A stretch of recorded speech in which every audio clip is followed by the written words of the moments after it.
Here. Thank you. All right, please stand and join me in the Pledge of Allegiance. I pledge allegiance to the flag of the United States of America and to the republic for which it stands, one nation, under God, indivisible, with liberty and justice for all.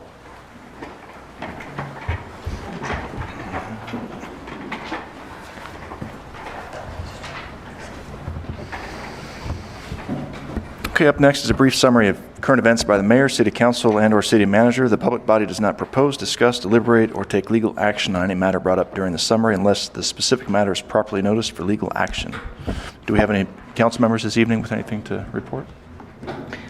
I assume our city manager is going to report on the housing study presentation, or perhaps somebody else. So apart from that, I don't have anything else to report. Okay. Any other council members? Well, I was just going to say that I attended the housing forum, and I found it very interesting. And just a couple of things that I picked up from the presentation part was that in the Verde Valley, we do have quite a big lack of apartment housing for folks.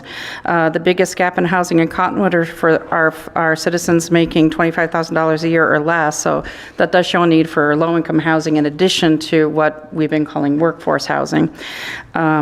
Conventional rents and housing prices are rising dramatically across the Verde Valley, and at the end of this, we all kind of discussed some plans, some ideas for the future.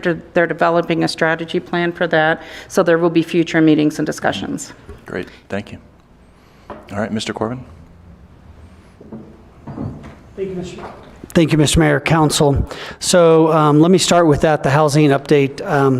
The plan is to come to the City Council June 8th for a work session. So we'll have a work session on housing, second meeting, so the work session in June. I think that's June 8th if I have my dates right. And so currently the plan is to, Mary Shaquin from VV Rio will be joining me.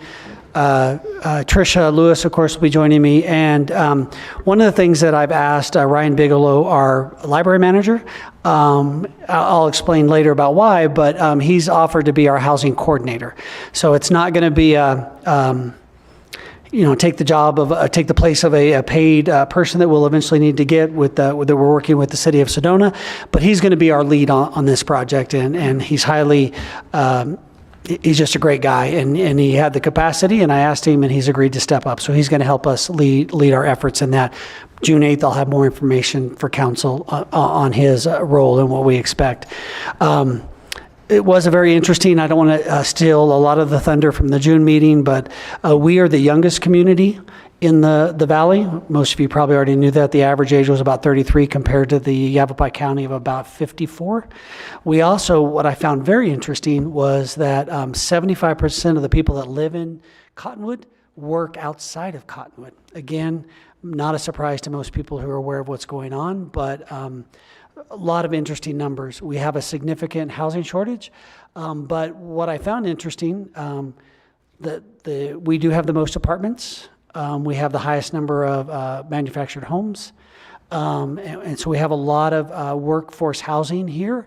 But when you look at the Verde Valley, the need is significant. So even though we actually, in what I call the working range, from about 15 to 40, 50,000, if you look at the pure numbers, it looks like we have a surplus of housing for Cottonwood and Cottonwood needs. But the problem is there's such a shortage in the Verde Valley that there's a need here. And you guys have heard all the stories about the people who can't find jobs or the people that turn down jobs. Randy's not here tonight, but I understand that our HR analyst has taken on one of our new employees until she can find a place to live. So I meant to tell her thank you for that. That's the kind of thing that's going on. And so again, more to follow in June. The recording, Yavapai Broadcasting did record the event, is on VV Rio's website, and it'll be on ours very shortly. I'll be forwarding, if I haven't already, I can't remember, to council the PowerPoint and the link to that later today or tomorrow, but it'll be on our website. More to follow. It was a great meeting. The need is real. The need is significant, and it's going to take a combined effort to really make any kind of dent in this. The good news is I believe that the city of Cottonwood is poised to do so. So without speaking out of turn, we have 190-ish apartments. Ground should break sometime this summer with Inspiration across from the hospital. We are in the process of approving plans for the next phase of Mesquite Hills. That'll be starting. The Vineyards has already have their next phase. Phase 2, I think, is approved. Phase 3 is in the works as we speak. We have lots of infill projects from Kinder Heights to apartments on Cherry, apartments on 14th or 12th or 14th, I can't remember the 14th. So we've got lots of great things in the pipelines here in Cottonwood that I'm very excited about. Just received another call. Tricia called me today about another project possibly for the state land off of 260. Again, I'm not sure it'll be a lot of housing early on, but at least people are interested in the state land. If you remember any of the discussions we've had with state land, and if I'm getting too far, city attorney, let me know, but it's just exciting, some of the stuff we have going on. The state land off of 89A, the 10 sections, is not really ready for development yet. But one of the questions they keep asking us is, what are we doing with the state land already inside the city limits off of 260? So if we can get that moving, then that'll be next in the pipeline. So very excited about some of the stuff. But stay tuned for June 8th. We'll talk more and have a longer discussion, in-depth discussion. The other thing I will say about June 8th, we have invited the Housing Solutions of Northern Arizona down to speak with us.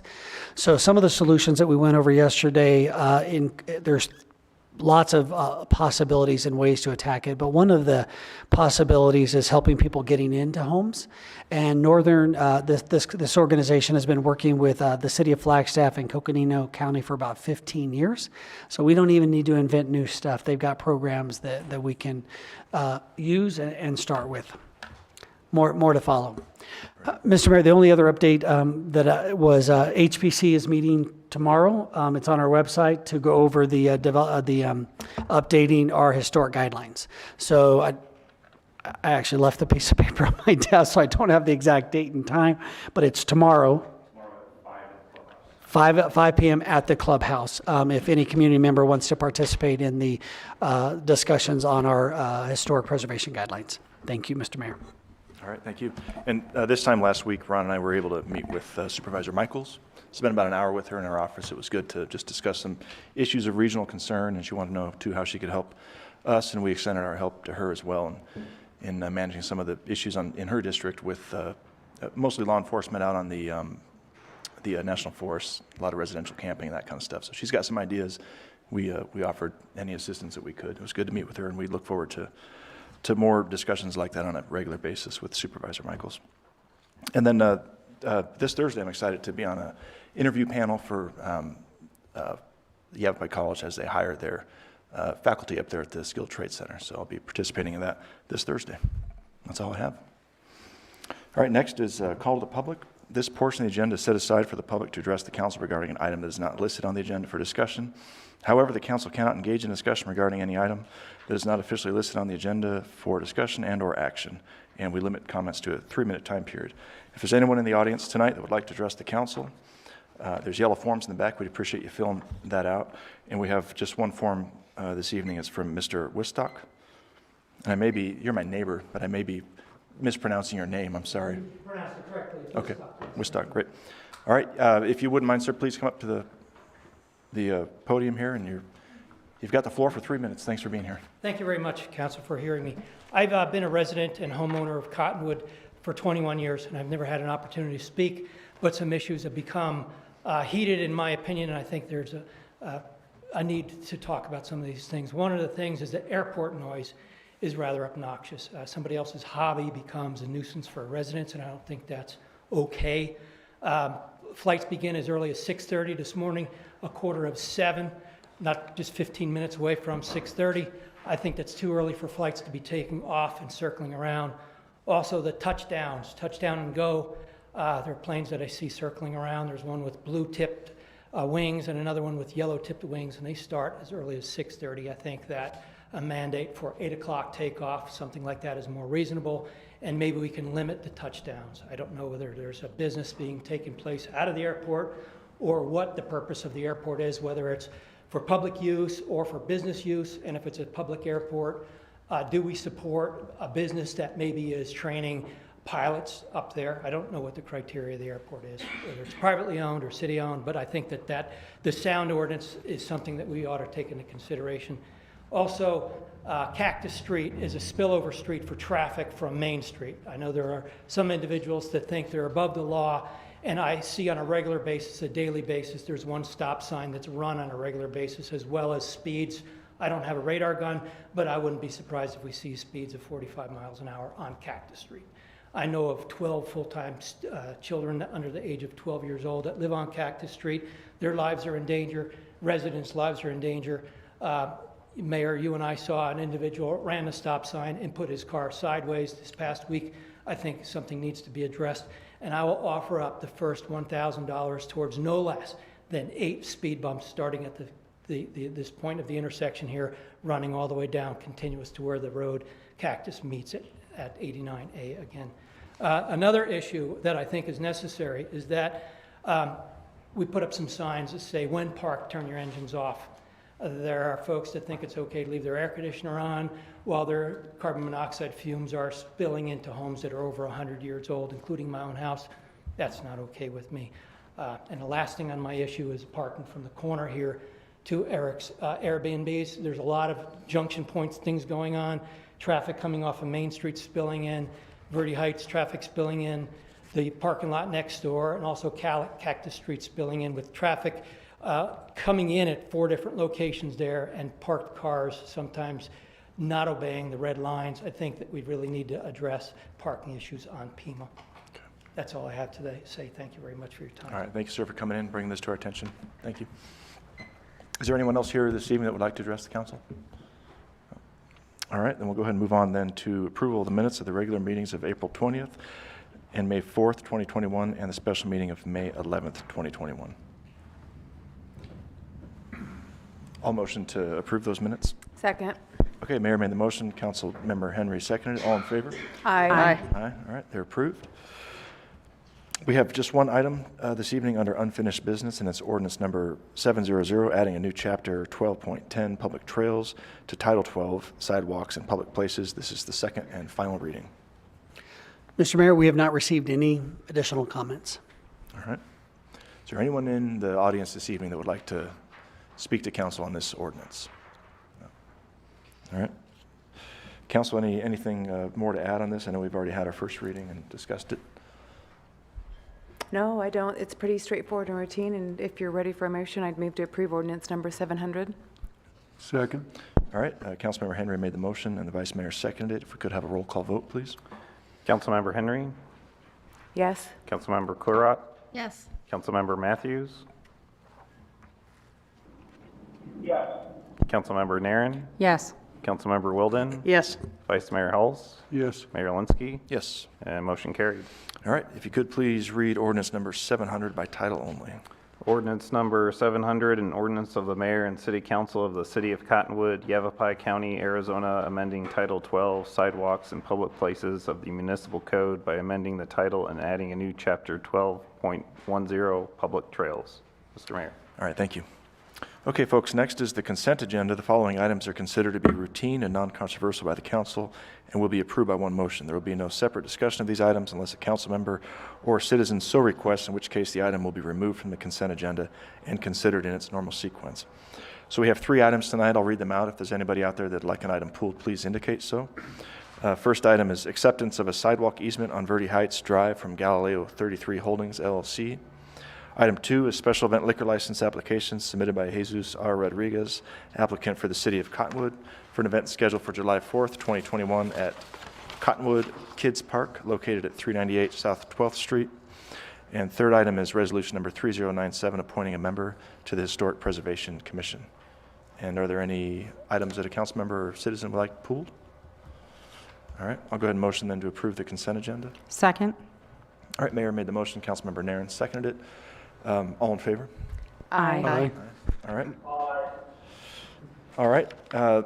Consent agenda is approved, and I'd like to have our deputy clerk read resolution number 3097 by title only, please. Resolution number 3097, a resolution of the mayor and city council of the city of Cottonwood, Arizona, appointing Richard Pierce, a member of the city's Historic Preservation Commission, and establishing his term of office. Mr. Mayor. All right, very good, thanks. Is Mr. Pierce in the audience this evening? Great. Thank you, sir, for applying. We appreciate it and look forward to working with you. Thank you. All right, new business. We have two items. The following items are for discussion, consideration, possible legal action. The first one up is ordinance number 701, amending the zoning ordinance by amending section 404, general provisions, J, wall and fences, 4, height. And this is the first reading. Evening. Thank you, Mayor, council members. I'm Gary Davis with Community Development. This is another in our series of small zoning ordinance amendments aimed at adding flexibility for property owners, in this case fences. It's an issue that comes up every once in a while where somebody on a corner lot wants to build a 6-foot fence along the side street. Our ordinance is unique among Verde Valley jurisdictions, the Yavapai County jurisdictions, and every jurisdiction I've ever seen in not allowing that. So we're proposing to make some changes to that. Walk you through it here. This is what's required right now. In a front yard setback, the maximum fence could be 3 feet if it's solid, or 4 feet if it's see-through like a wire fence. In exterior side yard setbacks, though, it's also the same, 3 foot solid and 4 foot see-through. And elsewhere on the lot, it would be 6 feet. What we're proposing is that in the front yard setback, we just simplify it to say a 4 foot solid or see-through wall, except for site visibility triangles, and we'll show that in a minute. And elsewhere on the lot could be 6 foot solid or see-through fence. So this is kind of a typical lot here on a corner. Right now, our code would require not only the front setback, but also the exterior side setback to have a fence no more than 3 or 4 feet high, depending on whether it's solid or see-through. And then at the corner is a 25-foot site visibility triangle for traffic visibility, and we wouldn't allow anything above, I believe, 2 feet within that area for visibility. And then elsewhere on the lot, shown in red, we would allow a 6-foot fence. Like I said, we get a lot of interest in adding a 6-foot fence along the side street as well. It's very common in other jurisdictions. But here, if you wanted a screened off rear yard, you would have to build it outside of the exterior yard setback, which creates a smaller effective backyard for people than would be allowed in an interior lot. So what we're proposing is just take that 6-foot possibility around all the way along the side street, but again, within that front setback, 25 feet back, the standard would be 4 feet. Also in this amendment, right now, our code says that a fence can be higher than 6 feet for schools and for other public or quasi-public institutions, or in industrial areas with conditional permit approval, conditional use permit approval by the Planning and Zoning Commission. We're proposing to make that available with design review approval, because very often these fence issues are taken in with a design review application. So this would allow them to fold it into one application that's a little simpler, a little less costly for people. Also, height regulations don't apply when fences of greater height are required by the Planning and Zoning Commission in order to provide adequate screening. We're proposing to take out the adequate screening part, and not make it required by the Planning and Zoning Commission, but whenever it's approved by the Planning and Zoning Commission, we're proposing dropping that last bit out. So it could be for any reason that the Planning and Zoning Commission could approve a greater height. So that's a run through of our proposal. We took it to our Planning and Zoning Commission last month, and they unanimously recommended approval of it. Happy to answer any questions you might have on it. All right, thank you, sir. Any questions for Mr. Davis? I have a question. Sure. Just briefly, Mr. Davis, what is the rationale behind the staff recommendation to remove the hedges from the height requirement of the ordinance? the Hedges.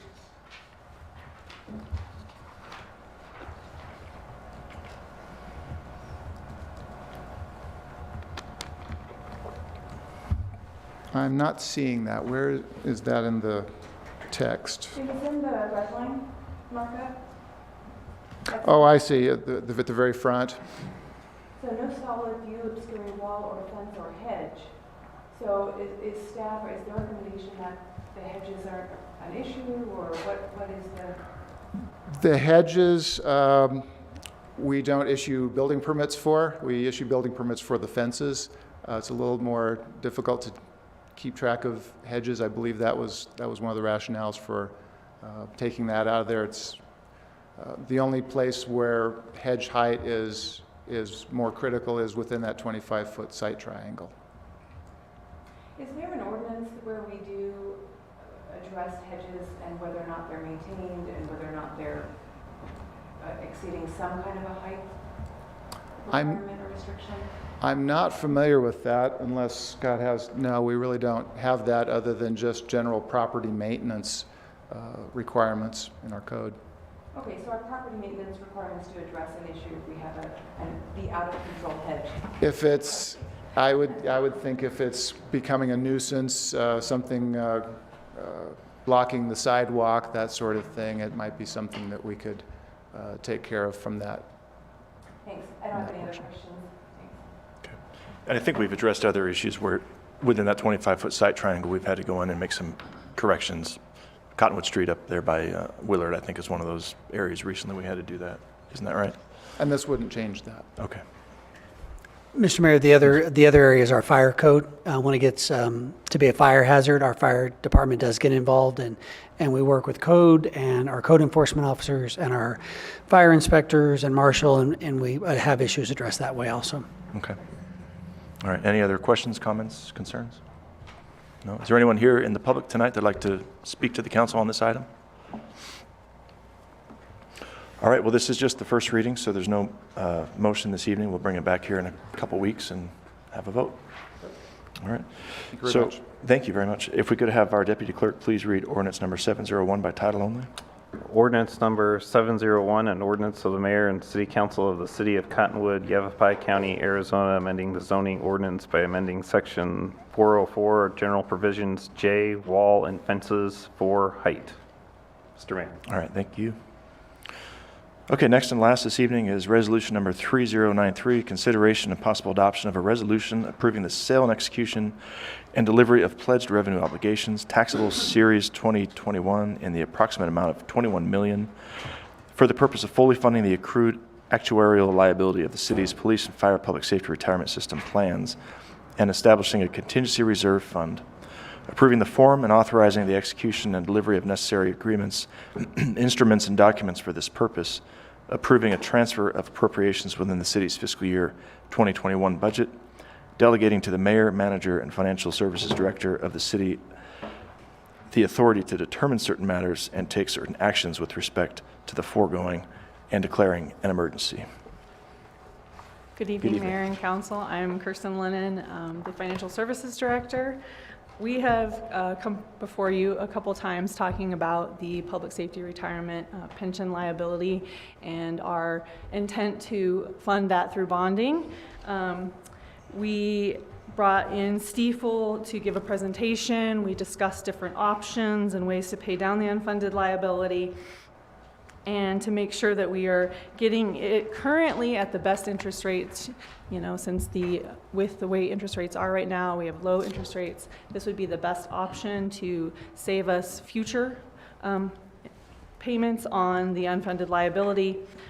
As part of this, we have worked with Stiefel, and we have in your packet an agreement with that we're writing with the Crane Elementary School for underwriting services. We also have an agreement with with Greenberg Traurig for our bonding counsel. And then we've also used Pierce Coleman as our in-house attorney to look at all the documents.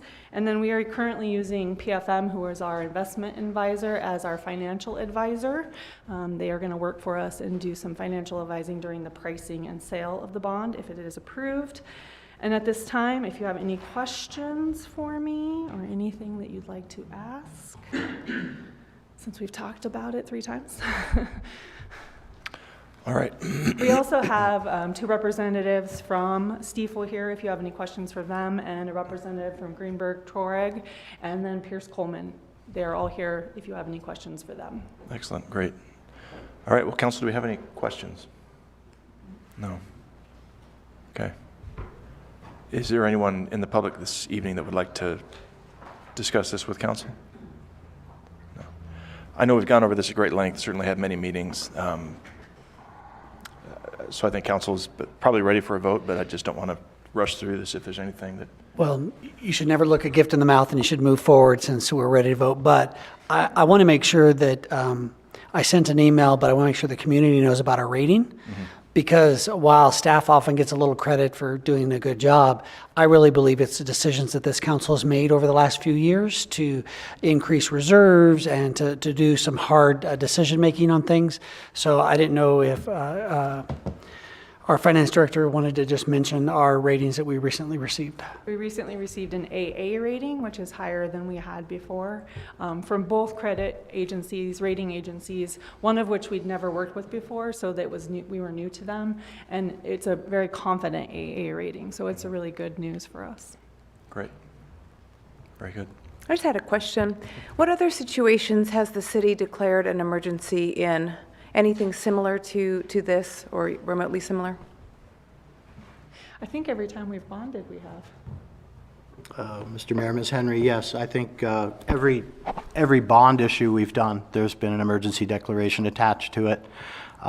Recently, we restored a bit of inadvertently removed piece of code at the municipal judge's request by emergency. It's not frequent that we do it, but it is pretty routine when we do bond stuff.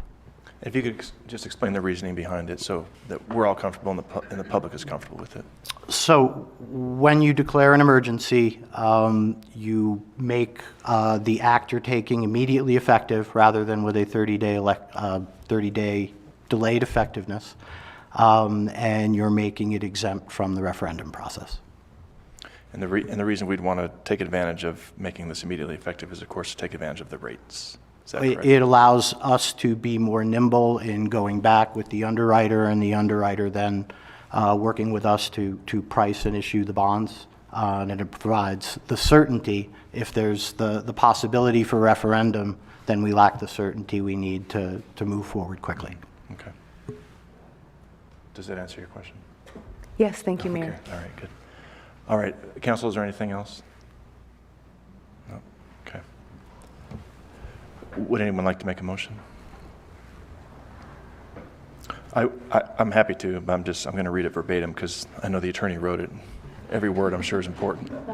Okay, very good. Mayor, blame him. Only this once.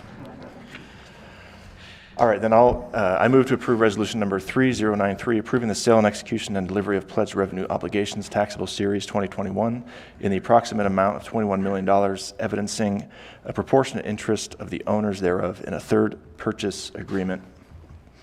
2, approving the form and authorizing the execution and delivery of necessary agreements, instruments, and documents related to the sale and execution and delivery of such obligations. 3, adopting post-issuance continuing disclosure compliance procedures in connection with the issuance of obligations of the city and a contingency reserve fund policy. 4, delegating authority to the mayor, manager, and financial services director of the city to determine certain matters and terms with respect to the foregoing.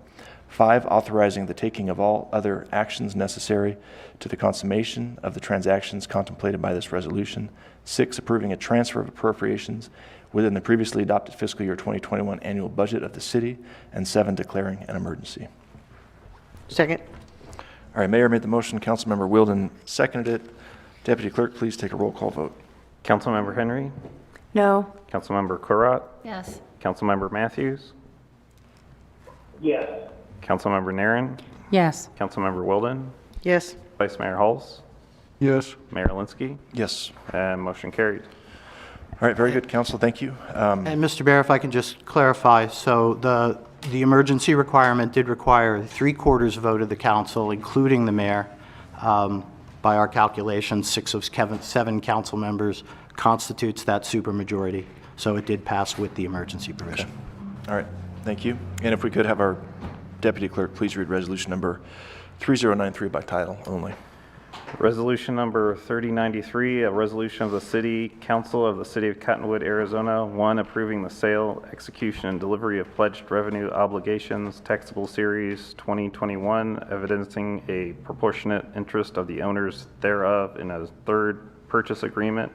2, approving the form and authorizing the execution and delivery of necessary agreements, instruments, and documents related to the sale and execution and delivery of such obligations. 3, adopting post-issuance continuing disclosure compliance procedures in connection with issuance of obligations of the city and a contingency reserve fund policy. 4, approving a transfer of appropriations within the previously adopted fiscal year 2021 annual budget. 5, delegating authority of the mayor, manager, and Financial Services Director of the city to determine certain matters and terms with respect to the foregoing. 6, authorizing the taking of all other actions necessary to the consummation of the transaction contemplated by this resolution. And 7, declaring an emergency. Mr. Mayor. All right, thank you. All right, I would move that we pay the claims and adjustments. I wasn't able to access the claims and adjustments, so I don't know if there's a way to pull them up, or I can abstain from voting. I couldn't access them on my home network or here either. I don't know if any other council members had the ability to access them. No, when I tried, it said there were no attachments available here in the packet. Apologize for that. I'm not sure what happened. Yeah, I think we can- I'm the same. Same thing happened. We can table this, isn't that right, Steve, and just come back to it? Okay. Then this item's tabled, and I would move to adjourn. Second? Okay, Mayor made the motion, Councilmember Henry seconded. All in favor? Aye. Aye, we're adjourned. Thank you.